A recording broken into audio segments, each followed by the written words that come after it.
Good day mga ka-YouTube. So, ito may panibagong unboxing video na naman tayo ngayon, no? At syempre karating lang po ngayong araw. So, ito po yung kanyang packaging. Ito yung label guys nandito. So, nakabalot lang po siya sa plastic. Meron siyang karton na nararamdaman ko na. So, anyway, so buksan na po natin to, no? So, wala naman pong kind ng pagkakabukas sa kanya, pero check natin. Ayan, so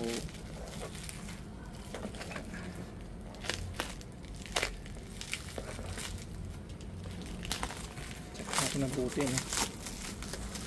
Full check natin.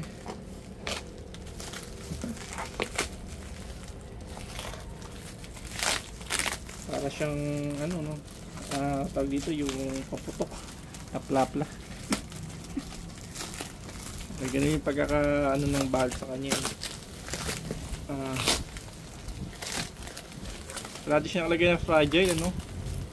Hindi siya naglagay ng ano ng fragile. Hopefully okay yung items. Okay, so yan, kitang kita naman, ano? Ayan na. Sarap po natin. Oops! Unang bubungad. Ayan. Eto, bumungad na agad yung isang items natin dito. So may kasama siyang tornilyo. Okay naman. Okay naman sa ngayon. Ayan, may siyang tornilyo dito, no? Okay. Next item. Ito, balot na balot to, no? Okay. Balot natin yung pinaka-tape nya. Tape. Tape. Tanggal yung tape. Balot naman. Maamoy na. Ayan. Okay. Okay. Yun. Ay, yung ating items. Actually, ito muna, no? Kasi maliit to, eh. Yun. Medyo mainit pa, ya. Kasama din siya ng tornilyo na kasama. Medyo maliliit lang yung tornilyo na. So, di ko lang paano maging ano ito, yung installation kasi bakit tatlo. Tapos wala pa siyang sa gitna meron siyang parang nakabang na butas. Okay. Ito yung importante din sa atin kung okay ba.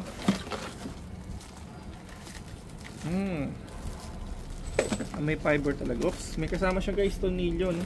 Yun, no? Kasama po siyang tornilyo. Pang gitna saka sa dalawang magkabilang gilid. So para at least may kabit natin. So, anyway, tanggal yung pinaka mismong plastic. Pero picture lang pala muna guys. Kailangan natin ng picture dito, eh. Ayan. Okay. Small items. Naman. Okay. Dito. Okay. Kasi tornilyong kasama. Picture. Ito yung isa guys. Check natin. Ayun. Alright. Okay, so ito muna, no? Tanggal sa pagka-plastic niya. So talagang red, ano siya, fiber siya, no? Yung pagkakagawa sa kanya, so locally made sa atin. Yung paint job niya guys, okay, yung paint job niya okay lang, sakto lang. Hindi siya talaga ng ano, pero paint job niya all goods naman guys. Hopefully mag-match, ano. Pero nakita ko naman kasi syempre, 'di ba? Iba pa rin yung talagang paint talaga ng original paint ng mga motorcycle. So fiber made siya guys, kitang-kita naman.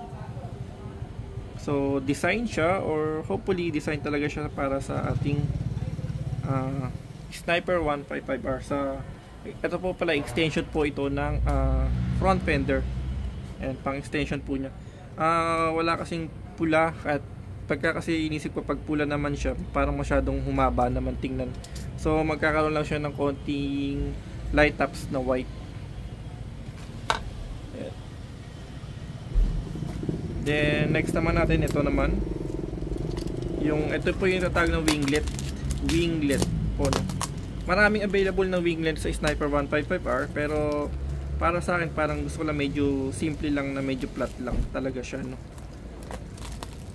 At the same time kulay white, pero dapat talaga inaano ko is parang black, flat black, matte or matte black. Pero parang pili ko baka di masyado magano sa front niya, no? So pinili ko na maging white para medyo dito guys parang mas okay yung pagka-paint dito, or baka sa pagkakabuga lang or ano. Pero kita ko na agad yung ng ganda ng paint. So again, it's fiber made po, no? Magagal talaga mga Pilipino guys. So kaya ito nakakagawa kasi ng ganitong klase, no? So may kasama siyang tornilyo, pero syempre malalaman pa natin kung talagang sukat siya doon, no? All goods naman. Okay, so yung kasama niyang tornilyo, no? Tapos syempre again, it's a fiber made. Makita naman natin guys yung pagka-tapyas, pagkahati sa kanya. Ayan. So dalawa dito, dalawa. Okay, so pag sinukat natin makita natin to, no? Okay, yung final naman guys, ito na yung pinaka mas malaki sa kanya, no? Ito na yun. Ito na yung ating underbelly, no? Ito yung guys, nung meron pa akong Honda Wave 100, yun, naalala ko bumili ko ng pinaka parang fiber niya sa ilalim, parang pinaka-araro niya, kasi parang ang gandang forma kasi ng mga underbone na may mga cover, pagka parang ginagawa mo siyang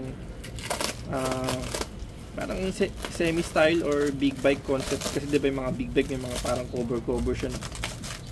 Parang ilalim, tapos talagang full cover, full pairings po siya. So parang ginagawa siyang parang lumalaki tingnan, parang ganun. So ayan, nakapag-order tayo, no? Sniper. Okay, so again, it's fiber made. Actually nung kachat ko si seller, sinend niya sa akin to, ilalagyan pa niya ng sticker. So dapat pala ako hindi ko na pinalagyan ng sticker, kasi parang masyadong redundant yung stickers. Ang dami niya, mahayos na yan, di ba? Ang dami niyang ano nang talaga, no? Dapat pala meron silang parang plain lang, no? Kasi yung sticker hindi siya kasama sa coating, ayun, no? Nilagay lang talaga siya. Pero anyway, nakaka ano lang naman, dagdag pogi points sa kanila, no? Pero para sa akin parang sana meron siyang plain lang talaga, walang sticker. Tapos bahala na kayo kung gusto maglagay ng sticker. Pero sa akin parang gusto ko wala siyang sticker. Dapat pala hindi ko na napalagay, or kinuha ko na ng sticker, no? Ako na maglagay, depende na, kasi parang ang dami kasing sniper nakalagay. Ayan. Sa paint job, okay lang naman. Actually guys, ito pang stock footrest po ito, no? Hindi po siya pang dealer set, no? Or shifter. Hindi naman po sila maglalagay din ng shifter sa Sniper 155R natin. So we will make it like standard lang din, kasi hindi ko masyado may pa shifter. Pero mas pogi pag naka-shifter siya, no? Magmumukhang racing ko, no? Okay, magiging MotoGP. Yan, okay. So paint job, pag malayuan, okay siya, wag lang titigan, wag lang suriin. So may mga nababasa tayong comment na sometimes iba parang hindi siya lapat, no? Malalaman din natin. And then ito yung version na kinuha natin, kasi meron parang version 8 na yata, halos magkaduktong na yung dalawa, buo na siya, parang gano'n pag hinalpak mo buo. Ito kasi magkaiwalay, so magkabilaan lang din ang sistema nito. Tapos yung iba daw kasi yung itong part na to sa tambucho na kasi to guys, is parang nakadikit na sa mismo ng elbow po, so nasusunog. Kasi nga fiber lang siya. Pero yung kapal naman ng fiber, siguro standard lang siguro, no? Matigas-tigas naman siya. Okay, itong kabila, check natin.